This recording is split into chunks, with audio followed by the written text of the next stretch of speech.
Blighty Boxing with Frank Warren and Queensbury.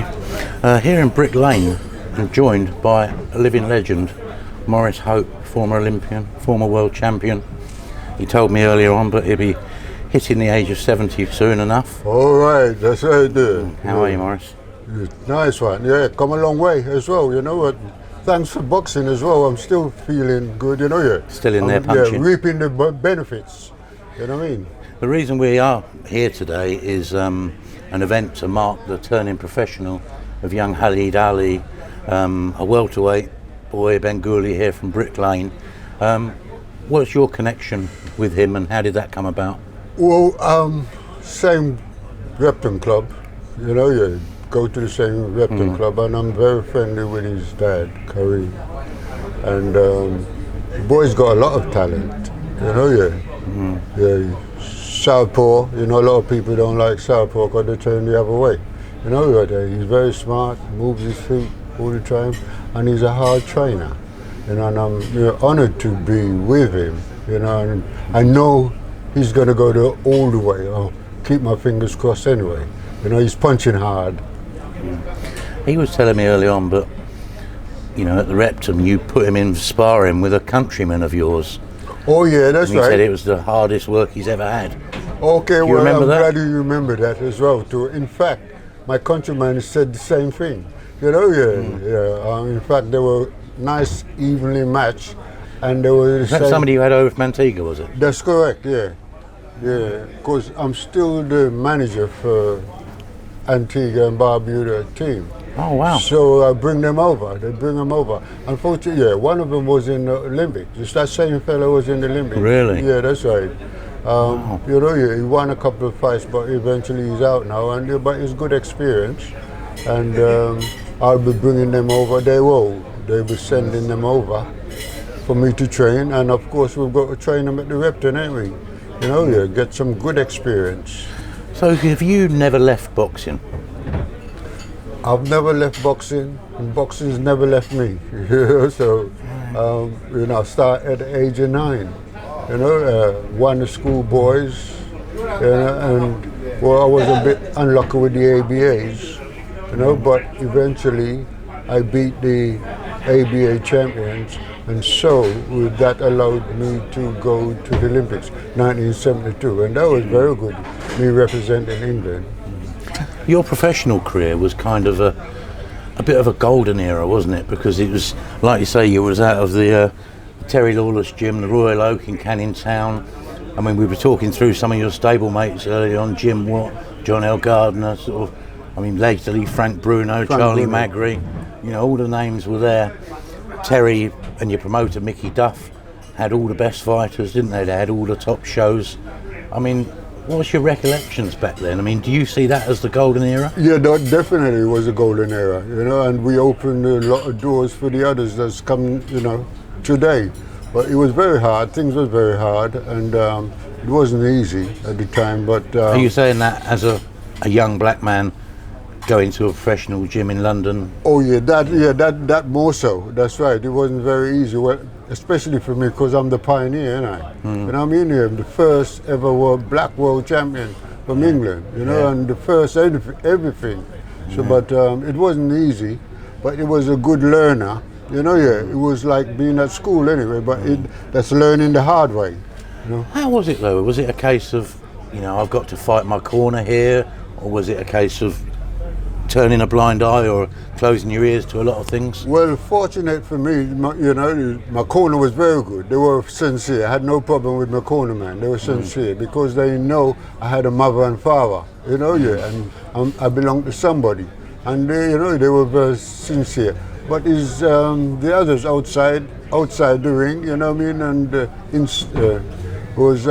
they never really made it easy for us. But at the end of the day, you know, it toughened you up, you know, and it showed you, you know, what the world really is like and stuff. It's not easy, is it?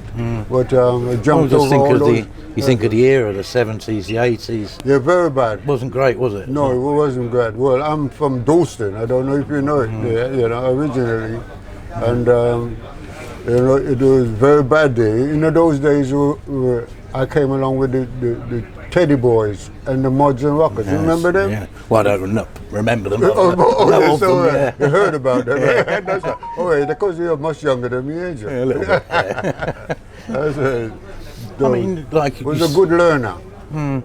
I mean, we see things these days, like we saw the protests last year, you know, Black Lives Matter movement, and it's always important. But do you think some of these people have got no idea what it would have been like for you and other young men of your age back then? That's right, none whatsoever. You know, like I said, I was a pioneer, opened the doors for a lot of those that's coming up, you know, and it wasn't easy, yeah. It's not easier now, but it was harder in them days, you know, and but I think, you know, as life goes on, it should get better and better. It's more diverse now, isn't it? You know, and keep my fingers crossed, you know, that our kids won't go through what we went through. And we try to do the best for them, you know, and open doors, you know, so they wouldn't have it as hard as us. I mean, the boxing gym is probably the place where you get the greatest diversity, because, like, I mean, you got Khalid, That's who's correct. a Bengali boy. You say to Repton, you know, you'll have black boys, you'll have traveller boys. You know, it's just a complete mix, isn't it? That is correct. And in terms of sort of, you know, social skills and racial sort of harmony. That's right. The boxing gym is the place. That's isn't it? correct, and eventually we're all like one big happy family over there. We seem to, you know, look out for one another, and that's another the plus.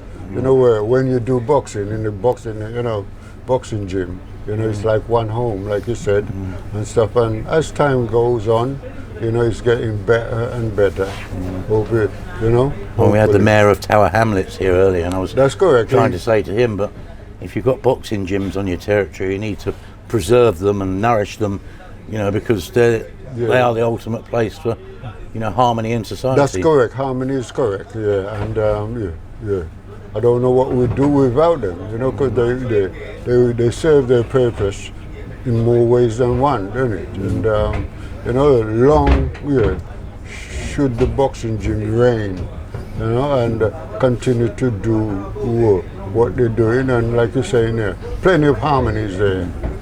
Which modern boxers, current boxers, do you admire, Maurice? Well, I don't know if you. Well, I admired Muhammad Ali. I don't know if he's a current. The current ones, today's boxers. Which ones do you admire? Well, I admire Joshua, Anthony Joshua. I like the way he carries himself. You know, and he's a good example for me. You know, and he's doing very good, and very well indeed. And